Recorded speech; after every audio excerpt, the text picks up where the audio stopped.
Hello again and welcome to the Dorothy L. Sayers podcast. I'm your host, Lindsay Scholl, and today we are going to meet the character who launched Sayers to fame and paid her bills.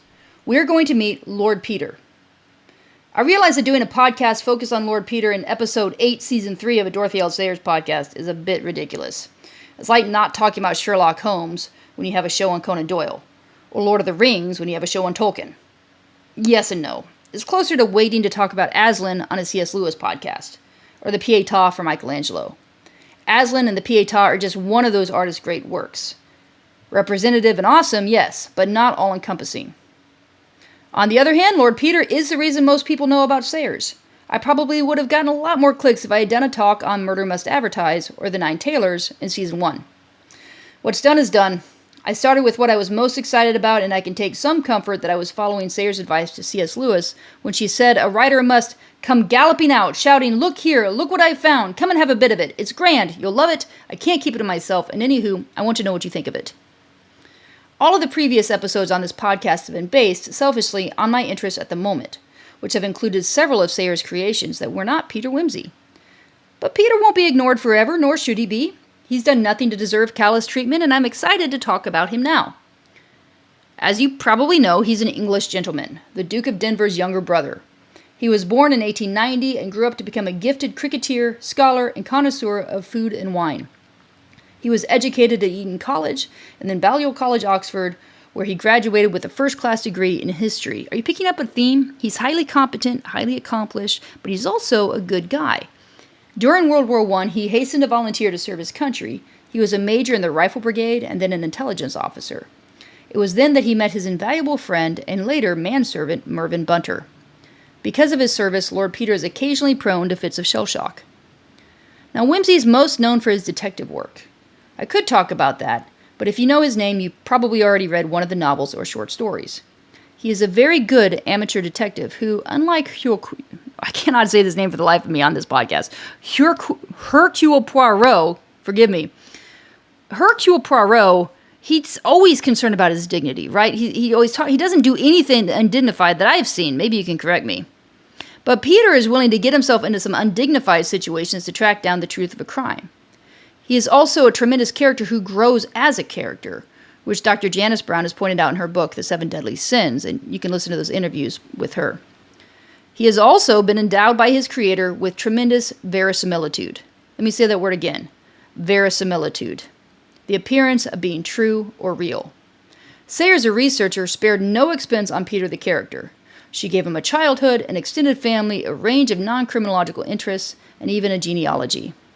In fact, you can read about his ancestors who, not surprisingly, came to England with William the Conqueror, were present at the drafting of the Magna Carta, and wrote poetry in the time of Shakespeare. You can read about all these guys and ladies in the Wimsey family, a fragmentary history compiled from correspondence with Dorothy L. Sayers.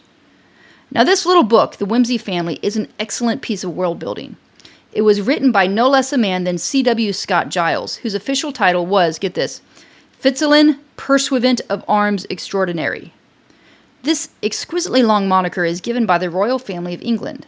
Scott Giles's job was to design, preserve, and study coats of arms. You know, like the three lions rampant on a field of ghouls, that sort of thing. In other words, Lord Peter the character was so engaging to the English public that a man appointed by the royal family for their own heraldry designed the coat of arms that Sayers had given Peter. This, if you're curious, is sable, 3 mice current, argent, crest, a domestic cat couched as to spring proper. Translated, 3 silver running mice on a black background with a cat ready to spring on top of the shield. The family motto, displayed under its coat of arms, is, "As my whimsy takes me." Now, I normally think of world building as something fantasy writers do, now in conjunction with retailers. Children not only read about Harry Potter himself, they can buy his wand and Hermione's wand and study the rules of Quidditch. Older children can read about Aragorn, but they can also follow his travels on a map of Middle-earth, and if they're ambitious, learn Elvish.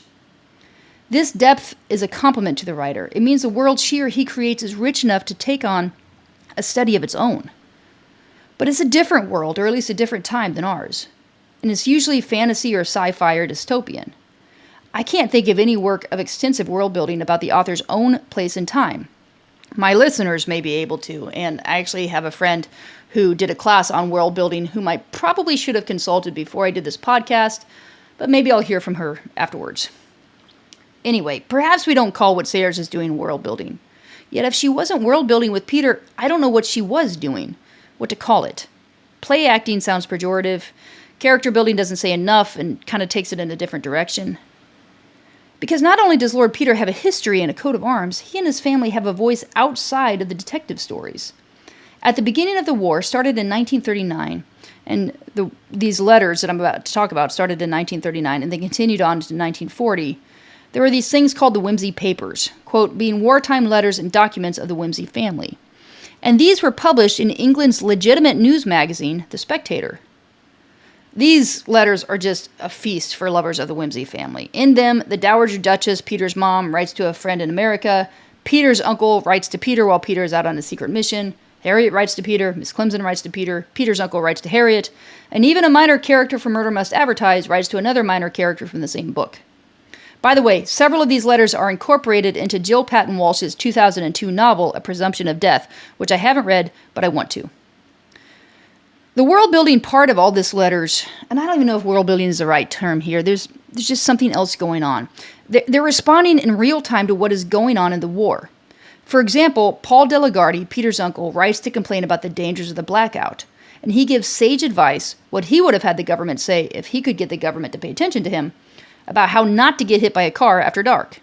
If you're curious, he says to, 1, take the torch or flashlight. 2, before crossing the road, look to see what is coming. And remember that, quote, unless you carry a lighted torch, the driver will not be able to see you till you are practically under his wheels, end quote. 3, switch on the torch when you decide it is safe to cross and keep it on till you reach the opposite curb. If you have no torch, quote, agitate some white object. That's better than nothing, end quote. Also, don't shine the torch at the driver since that would deprive him of what sight he has. I want to talk about another letter, this one from Miss Clemson. Just to remind you, Miss Clemson is a maturely aged lady who has served Peter on several detective cases and presides over the Cattery, a team of typists by day and innocent-looking nosy gossips who sniff out the truth by night. Miss Clemson specializes in detailed reports of investigations sent to Peter, but in this letter she's just talking, first about older women and then about children. Let me read you an excerpt about older women first. Here we go. I must tell you again how proud and delighted all the members of the Cattery, to use your own humorous phrase, are feeling to know that they are really being of use to their country in this terrible time of emergency. Especially the older ones, because it is so humiliating and depressing when one comes to a certain age to feel that one is not wanted, though you are always so wonderfully sympathetic. I lost my place. Hang on, let's keep going. I'm sure even you can't realize the callousness, well, one might really say cruelty, with which older women are sometimes treated when they apply for employment, either in a national or civil capacity. Would you believe it? A man actually said only the other day to a highly trained university woman of only 36, a most able person in the prime of her intellect and capacity, that she was too old for a position of responsibility on his staff, and had the brutal insolence to add, "We don't want you to die on our hands, you know." This is absolutely true. It was told to me by the head of the most important university organization for the employment of women. I am afraid in these days experience and skill are held of little account by comparison with cheapness. Except, of course, when it comes to the very top. Cabinet ministers and people like that seem to come rather elderly, and perhaps have almost an excess of rather outmoded experience. Ouch. She goes on. Listen to what she says about children. Now, it is important to note before I read this that what she's talking about are the children being displaced from the cities to the rural environments for their own safety at the beginning of the war. Her letter is published in November in 1939, and the evacuation of children to safer rural districts had begun about 2 months before. Okay.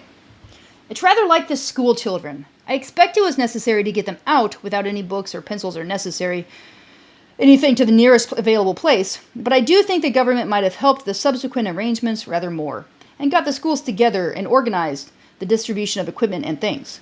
If they would only make a picture in their heads of what it means to teach under such difficulties. I do think it's a pity so many children are drifting back to town. It's being so good for them to find out how people live in the country. I must tell you about my nice taxi driver the other night. He'd driven me back such a long way in the dark, and we had such a conversation on the doorstep while I was finding change, having stupidly put my money in the wrong compartment of my handbag and got it all mixed up with my gas mask. His wife and family had been evacuated Hertfordshire, quite near your wife's village, so perhaps she knows them. And he said his wife found the country a little dull, but the children were doing splendidly and getting so fat and sturdy on the good country food and fresh air. He said he thought country people were so kind, much more neighborly than they were in town, and so on and so forth.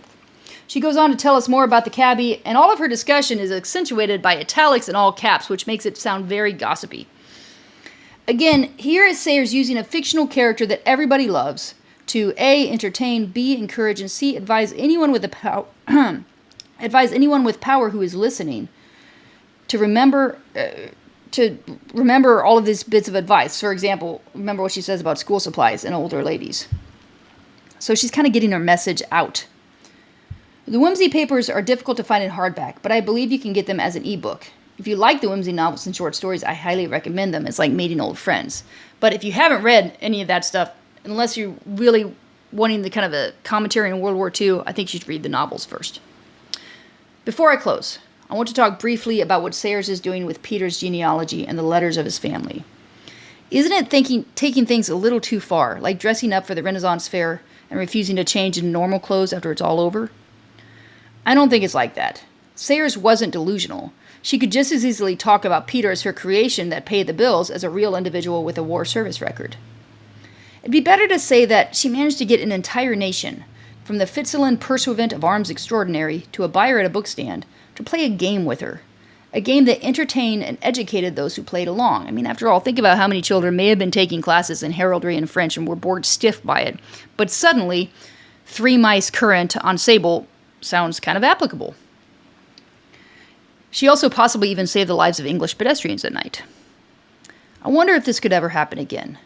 Our media is spread out across scores of streaming services, which would make collective knowledge of one story difficult, although again, I could reference Harry Potter. But I think a more substantial obstacle is that we become very serious. There's nothing fanciful about people dying, we say, and that's true. COVID was a serious issue, both the disease itself and how governments responded to it. How could we possibly stomach a fictional character talking to us about such things as human trafficking or the environment? But maybe that's what we need. A fictional voice with a valued pedigree. Not of nobility, I'm recording this in America after all, but a pedigree of something else. A fictional voice that we love and respect. It may be impossible in a pluralistic society to find 1 or 2 of such voices, but that doesn't make it any less valuable for lightening our gloom. So we'll end there. Like thousands before me, I am a fan of Peter Wimsey and his friends, and it's fun to ponder what his creator did with him. If you have any questions or comments, please email me at the DorothyLSayersPodcast@gmail.com. God bless you.